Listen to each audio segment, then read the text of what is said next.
Beautiful, lovely gamers. My name is Jonal. I have something a bit exciting for you guys, something that at least was exciting for me that I've been testing out now alone with some friends, both in duo and squads. And it is this game. This game is called The Cycle. It is developed and published by Yager. No, not that Yager. Yes, this Yager. Yes, that one. It is a free-to-play FPS game with it's rather special, or comes at least with a bit of a weird twist to it, anything like that. This is currently early access, and if you want to try it out, it is accessible in the Epic Game Store, so I will try to get a link down in the description for you guys to check this out. This is not a sponsored video. This is a game that I found out, and it was a little bit weird because I had not really heard about it, and surprisingly, both in a weird way and in a very pleasant way, this game is special over what you know from your average battle royale or something like that, because this game is a pseudo battle royale, and by that I mean it is not last man standing to win. So it's not like only one guy is alive or one squad is alive and then you win. It's not only PvP. There are only 20 players per lobby compared to 100, and there is no loot or weapons anywhere around the map. So that doesn't tick a lot of your battle royale boxes. Now, before I continue the video, because I forget, and because of course you guys also forget, a like on the video does really help out against YouTube's abusive algorithm. You guys clicking on the like button does actually help out a lot in publishing and spreading out the videos and so on. And of course, subscribe with bell notification if you like all things FPS. If there's a game that you want me or any subscribers to check out that you think is a good game, drop it down below in the comment section. I think that, and I'll try to actually check them out because I want to make more videos like this talking about these games. So, what is The Cycle? How does it work? Is it worth your time? Especially, is it worth your time? Again, it's free to play, cosmetic only, early access, but does that mean that it's even worth your time downloading this and then playing it? So let's talk about it. Number one, you need to understand there are 3 factions in this game. There is Osiris, which is a space-like high mobility faction. There is the ICA, which is an overall more balanced weapons. At least that's what they advertise itself. It's mostly, as I understand it, shotguns, LMGs, that kind of stuff. And then the Korolev, which focus more on heavy dealing weapons that really does hit hard, such as some of the sniper rifles are Korolev, and some of the sniper rifles are also ICA. You can get up to 10 levels in each faction, and each level will unlock a blueprint for a new weapon or a new ability, and that's what makes this game so special. Because what you do in this game, you drop in with a standard weapon. So you kind of drop in with a starting pistol. You can craft different starting pistols, and you can equip different attachments to this starting weapon. You can't have rifle or sniper rifles, but you can have a starting pistol that is kind of in its own class as a starter weapon. So you start with one of those when you jump in. There's no weapons spread out on the map. Instead, you buy weapons that you have previously crafted. The crafting material that you use, you obtain by playing the game. There's no store for that. So essentially, let's say that you just came in, you played a game, you start up a game of The Cycle, you go into a match, you pick a faction that you want to represent this match, and then you will earn points for that faction. When you now win the match or perform well in the match, you get points, you level up, which unlocks specific blueprints. You can then craft weapons with materials that you got from the match that you just did, and craft new weapons, new gadgets, all this kind of cool stuff. And then you can equip it into your kind of shop.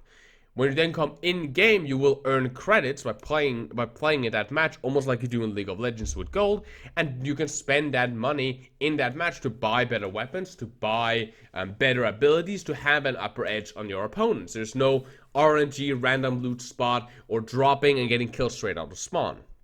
Now, the gameplay cycle of the game is where stuff becomes even more interesting. And you can always see it's already weird, so just wait until you hear the gameplay loop. The gameplay loop goes as follows. You can kill monsters, which will give you credits. It's these credits that you can spend in the match to buy weapons, vehicles, and abilities. Now, then you can do objectives, such as fighting over minerals. You can claim gas refineries. You can hunt other players, and this will earn you points.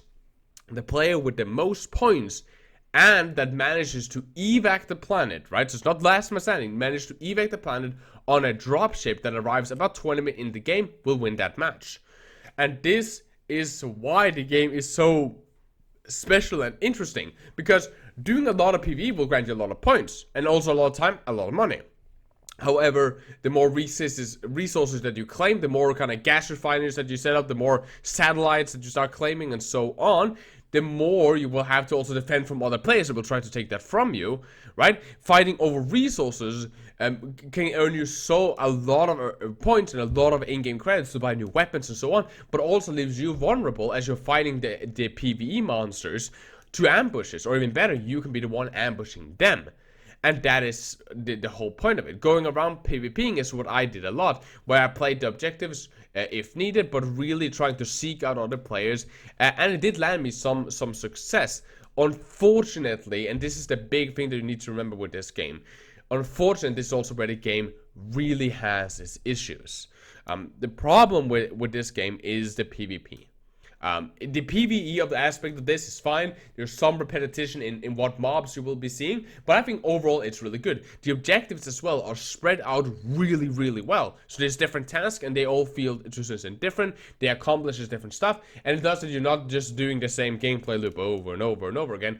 Different maps will have different objectives, and for different rounds, and they feel so different that you don't mind doing them. On top of that, there's all the tension about actually completing and fighting over who will do the quest, especially if you play in a very competitive lobby. Fighting over the objective and managing to PvP while you're completing a PvE assignment at the time is what makes this fun. The PvP aspect, however, is not that great. And I think that's something that the developers should take a look at. Essentially, this is how the PvP aspect works. The players are bullet sponges. They have way too much health. Takes a long time to TTK, and you might say, "Well, I like long TTKs, and I can be a widget there because a longer TTK, logically, as you know, makes it so that if you have really good aim, you will win consistently, because slow TTK is far more about consistency, consistent headshot, consistent tracking of your opponent, consistent hitting that shot, doing that little extra that just gives you a head, which is really great, right? Compared to slow TTK, where you get one shot because he hit you with half a shotgun spread, right? So that's really great. However, it doesn't feel satisfying taking this shot. It doesn't feel satisfying taking these fights. And even worse so, and I do not know who implemented this or who thought this was a good idea, because it makes it so not worth the PvP aspect. You have 2 lives in a battle royale, meaning if you come at me and you own the living shit out of me, okay, and you down me, and I'm in the down but not out state, okay, so I'm not dead yet, and you're about to finish me like in all other battle royales, I can click F, and F will teleport my body away to my original spawn point. And notice that you normally don't fight around your spawn point. So I teleport across the map into safety, where I will heal. And you now wasted time and energy and took a risk on going into the fight with me, and I just teleport out. And that feels really bad, especially when the fights can drag on for a long period of time because of the slow TTK, and because there are people like me that play with there's different kind of suits you can equip as a part of the equipment. I play with a mobility suit that makes me be able to slide and move really fast and like do these sidestepping stuff. So people with those are really difficult to catch. So imagine this, you can spend a long ass time in solo, and even worse so in squads, chasing down a kill just to have him teleport out at the last minute, and you don't really get anything out of it. You get a little bit of credits, and that's it, which is not very satisfying. Number 2, shooting the guns doesn't feel satisfying. It feels like you're shooting soft guns. It doesn't feel like or airsoft weapons. It doesn't feel like you're actually firing a firearm. There's no oomph. When you hit something, there's no good response, and therefore it's very unsatisfying even when you own people, and if you get the kill, it's so unsatisfying getting a kill because it doesn't feel like you got really anything out of it, which is really, really bad. Even worse than this, and again, notice how this is like where the bad stuff starts piling up. If you play with squads and you do some quick map, there's 20 players in the lobby. A squad is 4 players. Means there's 5 squad in the lobby. So 4 enemy squads. And that's insane. 4 enemy squads? Meaning, if you play in a squad, it's far more of a group resource gathering simulator than anything else. If you duo or if you solo, it's fine. Then you will find enough people to PvP and so on. And normally there was like 5 people left in the lobby, which is pretty good. But If you're playing squads, it's just way too few people in the lobby, and it needs to be added more to actually keep some PvP action in it. Of course, if you're interested in that kind of PvP players in the game. And the last thing is the evac ship, which sounds great, right? We've all seen it, right? Stuff like the Dark Zone, I think it was called, from the Division, right? Where there's this PvP area you need to extract with your loot, right? It makes sense. It sounds dope. But then you come up to the realization, the drop zone is a small ass area. There's no evac timer. You just need to walk up to the ship, and if you manage to touch it, you immediately are teleported to safety. Doesn't matter. Doing that, let's say that your plan is this. I'm a player, and I have been farming resources the entire game and avoiding combat. I have 2 lives, so even when I lost combat in a PvP game, I just teleported back to my spawn, and I was good, right? Now you're like, okay, so he's the only one ahead of me. This journal dude is the only guy ahead of me. You know what I'll do? I'll camp him. I'll wait on the drop area, and I'll PvP him, right? And you know, at least he will have to pressure me so hard that he has time to enter the dropship. Nope. There's multiple entrances. It's a small ass area with not really any form, and because the TTK is so long, it's almost impossible unless the enemy is on purposely not going into the dropship. If he wants to hit the dropship, just run in a straight line to it, and you will most likely never ever die. You will manage to extract 10 out of 10 times, doesn't matter. And that's the issue.